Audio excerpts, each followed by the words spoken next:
Elections are disrupted after polling, and there is no way you can make head or tail out of the materials. Particularly in the place you have mentioned, you said the materials were burnt down. Yes, the videos were. So the best thing to do under the circumstances is to give the people of that community the opportunity to vote again. And it happened not only in Lagos, but it happened in many other states in the last elections. For instance, on Saturday, when we conduct the governorship and state assembly elections, we're also going to conduct what we call supplementary elections in 14 states of the Federation, covering a total of 31 constituencies, 5 senatorial districts, and 24 federal constituencies, for a variety of reasons. Violence of the type we described, and other sundry electoral malpractices, including overvoting. So where the total number of registered voters will make a difference to the margin of lead of the candidate leading, an opportunity must be given to places where voting did not take place to enable citizens vote, simply because their votes could make a difference to the outcome of the elections. So we are going to repeat elections in the constituencies I've mentioned on Saturday for that reason. So if an election is deliberately disrupted, as it happened also in Rivers State in some local governments, we'll go back and conduct the elections in those places. The idea is that voters cannot be disenfranchised for no fault of theirs. Where that happens, the Commission will go and conduct elections before a declaration is made. Now, in that, following with that, you've made a declaration in the case of the presidential election.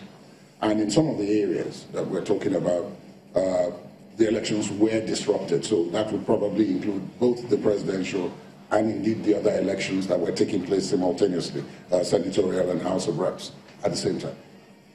If you go back and conduct those elections in those areas, would they really make a difference, for example, in the presidential case? Because you've already... No, we are not going to conduct any supplementary elections for the presidential. Remember what I told you, that where an election is disrupted and the total number of registered voters will make a difference to the outcome of the election, then you go back and conduct the election again. Recall that when we were receiving results at the Collation Center, the International Conference Center recently, each time a state collation officer presents the result of an election for a particular state, I will ask him, were there places where elections were not conducted or where results were cancelled? Then they will say, yes, there is a form, EC40G, that accounts for that. We tally those figures and summarize them. At the end of the day, if the total number of registered voters in places where elections were not held or cancelled because of malpractice, and the total number of registered voters will make a difference to the outcome of the election, that election will be declared inconclusive. We'll go and conduct supplementary elections. In the case of the presidential election, in areas where elections did not hold, the total number of registered voters was about 2.9 million. But the margin of lead of the leading candidate was 3.9 million. So even if you go and conduct elections in those places, it will not make a difference to the outcome of the election. So that's why we went ahead and made a declaration in the case of the presidential. So it doesn't affect the presidential elections at all. But that day, we conducted 3 elections.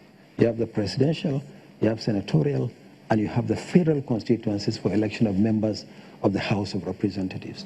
And as I said, in 5 senatorial districts, the margin was such that we cannot conclude the election.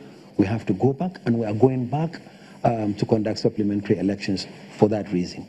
In the case of federal constituencies, which are actually smaller than the senatorial districts, that affected 24 constituencies, and we're going back to conduct supplementary elections for that reason. So it doesn't affect the presidential elections at all. It only affects other constituencies. After all, I said we are going to conduct 5 elections for senatorial, just 5 senatorial districts, but we have 109 senatorial districts in the country. So we have concluded elections in 104. We are going to conduct elections into 24 federal constituencies out of 360. We have successfully concluded elections in the other constituencies. So in the case of the presidential, it does not affect the outcome of the presidential elections at all.